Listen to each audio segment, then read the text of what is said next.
Hey, good afternoon. It is Saturday, May 29th, 2021. Yeah, I'm wearing a jacket. It's like 45 degrees out with a nice cold breeze and rain.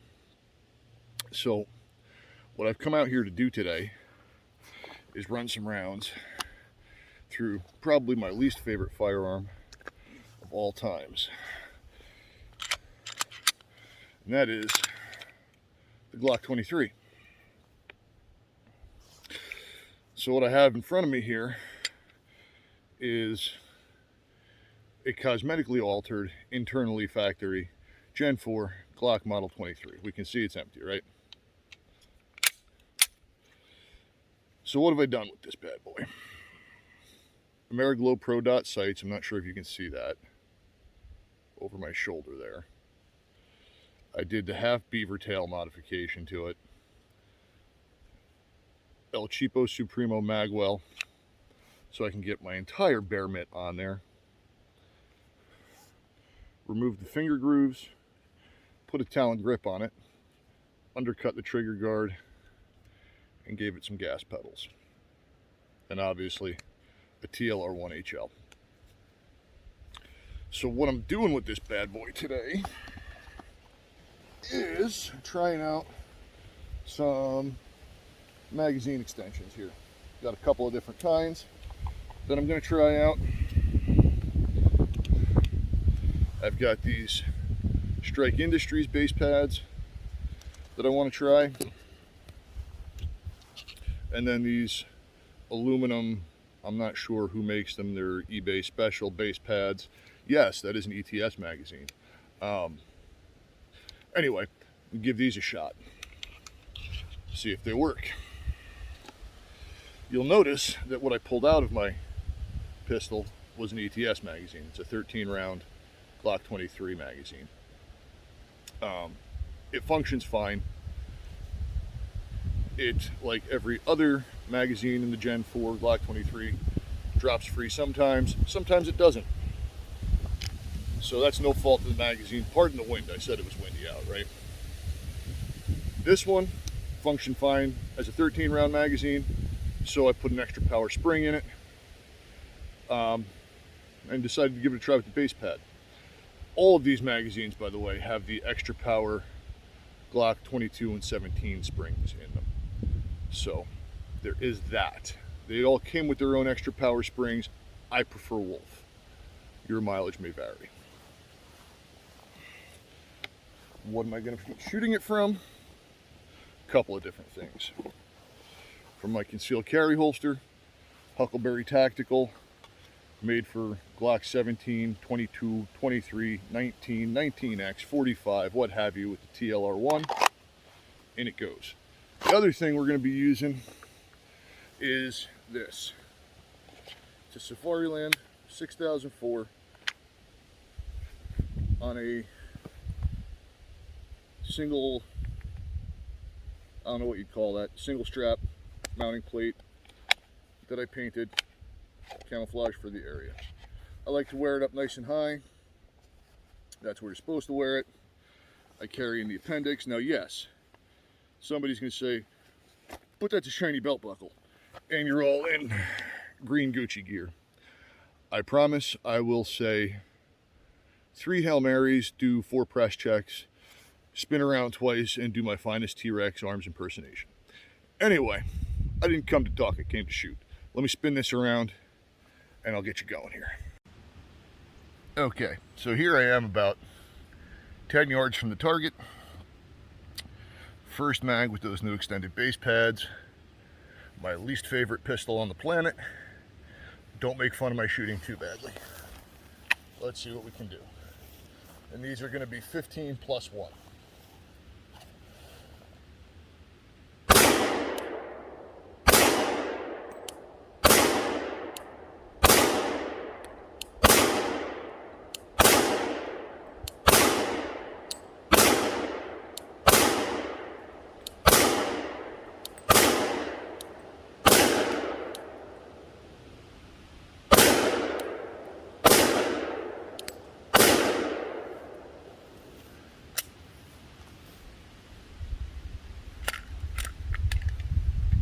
Alright, so I had one that didn't load. We're going to give that a redo, see what happened there.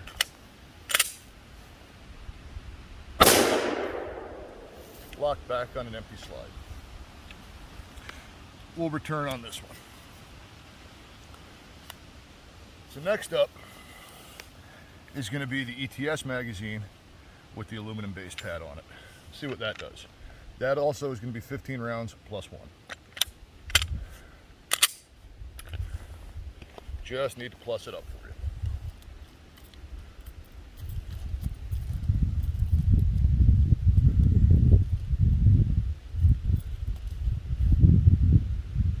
I don't know if you all can see the target, but that's pretty passable shooting for me hating this gun.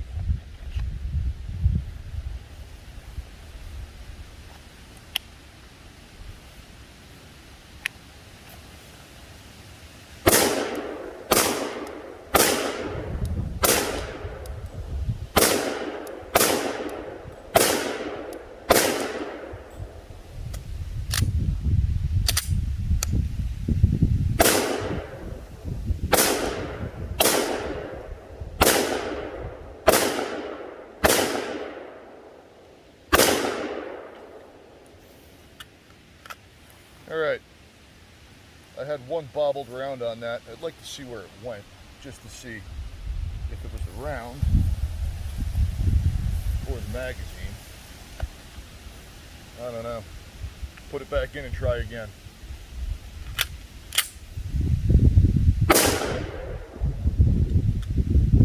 Worked fine, locked back.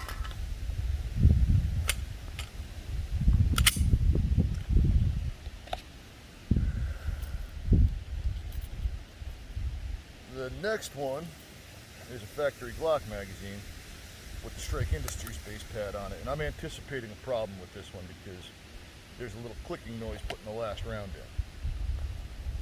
in. So this one too is going to be 15 plus 1.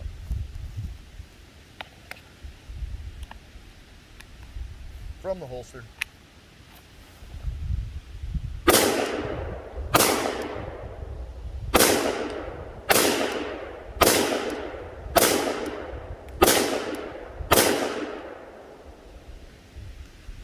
Yep, and as I thought,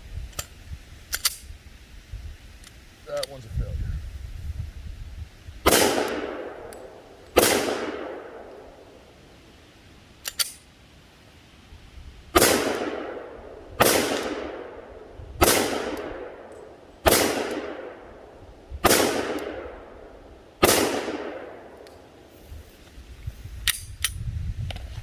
Okay, so you can probably see from the target that shooting's more than passable for a gun that I despise. So let's get back over to where my ammo and my mags are, and we'll talk about what happened. Okay, so for the most part, these functioned okay. I'm going to chalk it up to a little limp wristing action on it. This one, the one that I said I thought was going to be a problem with the Strike Industries plate, that's going to need another go because that had some bobbles to it, and I think it's the base plate in particular. Haven't tried this one yet, so this one's going to be next, and this one I'm going to do 15 plus 1 from concealment, and I'll flip the camera the other way when I shoot. That way you can see what happens with this magazine and the reload. Let me pause it and get reset up. Okay, same target, same distance. This time from concealment, right? 2 fully loaded magazines, and then I've got one with 11 and one with 10. So let's see what happens.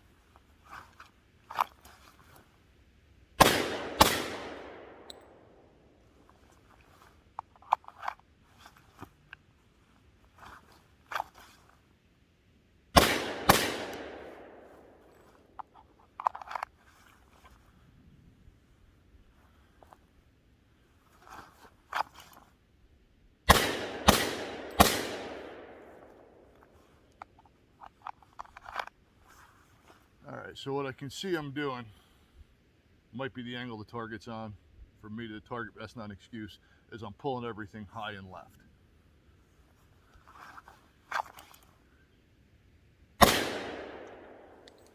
And there you have it. Another failure to feed on the Strike Industries base pad. Remedied by remedial action. And another failure to feed.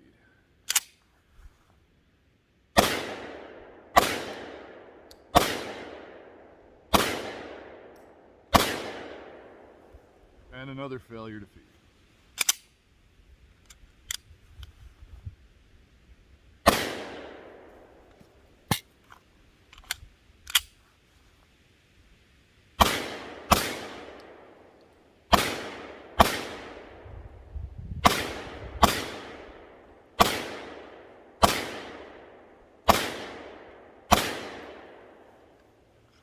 Alright, so the aluminum base pad worked just fine. Now here's the ETS magazine with the same aluminum base pad on it.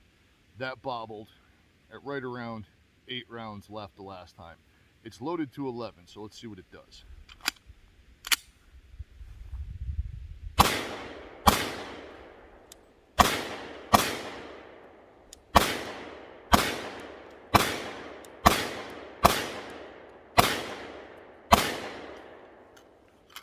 It doesn't drop free, but it works.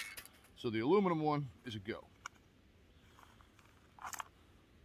Ha! And I reloaded from the wrong place. Last one, another Strike Industries. And that one's loaded to 15 rounds.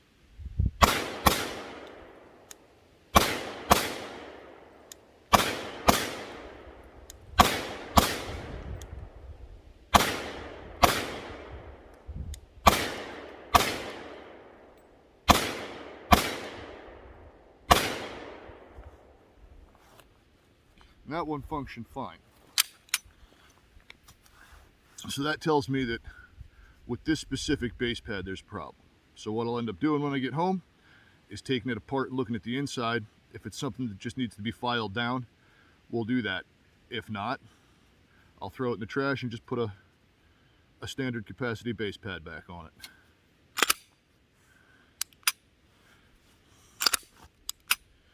So this gun doesn't have a very high round count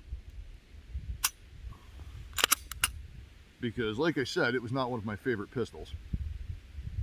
The cosmetic upgrades I did to it, or functional cosmetics really, the magwell and the beaver tail mod made it a bit more shootable. So this will be a viable option in the future.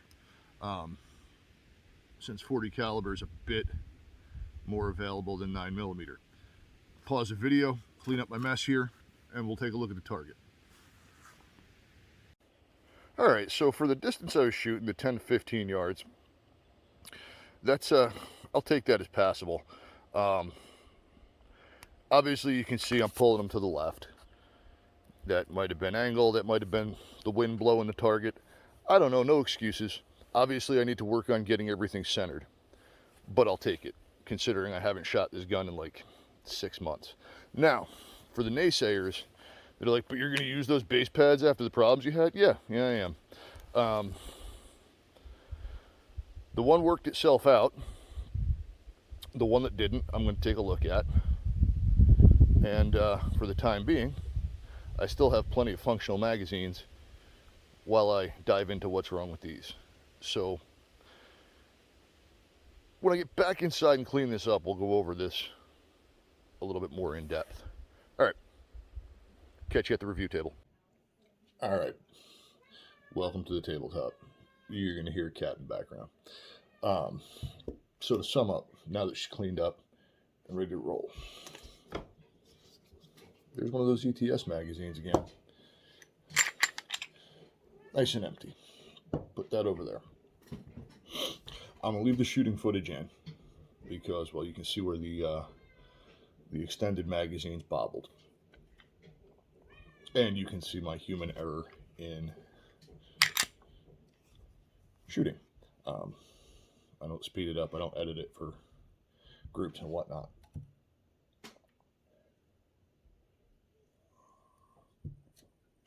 But the question that we set out to ask, or that I set out to ask when I started recording out there, was, is the Glock 23 yesterday's forgotten war pig, or is it a viable option?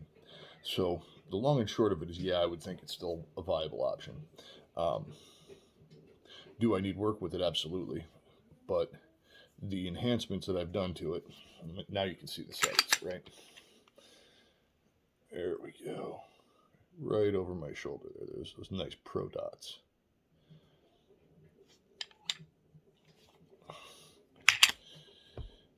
The light, the half beaver tail, and the magwell. It's actually a company called Reptilia. I found that while I was changing.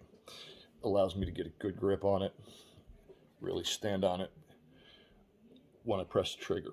What I need to work on is the hellacious flinch that I have,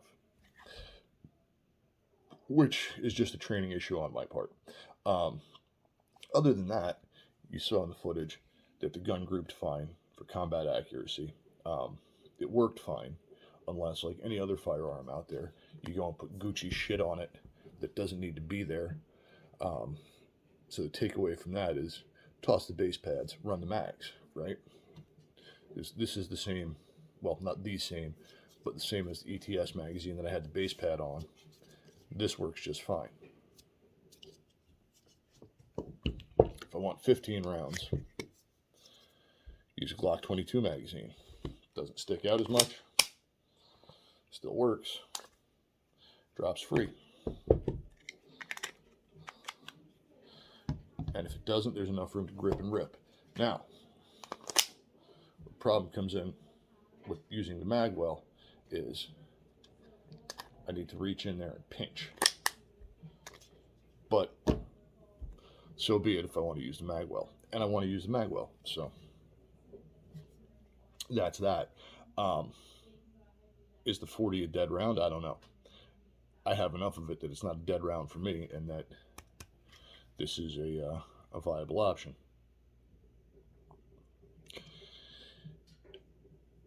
I believe this has about 300 rounds through it at this point, maybe 4. And the trigger, no bullets, right? There's a loaded cat over my left shoulder. The trigger on it is still a crappy Gen 4 trigger. I much prefer the trigger on my Gen 5. But it's what I got. And it works, so we'll keep it. And I'll shoot it some more. That's the long and short of that. As a compact concealed handgun, by the way, these are 165 grain HSTs. As a compact concealed handgun,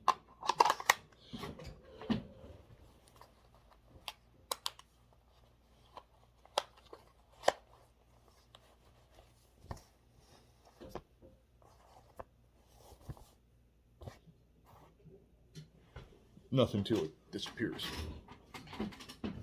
Now, that being said, Glocks in general are not my favorite guns. However, next week I should have the concealment holster for my M9, so that'll be a totally different story. Anyway, that's what I got for you. Hope you enjoyed. If you're thinking about it and you want to put a little work into it, I'm sure the Gen 4 is a good option. Mostly because the Gen 5 wasn't out when I bought it. Anyway, be safe. Watch your 6. Out for now.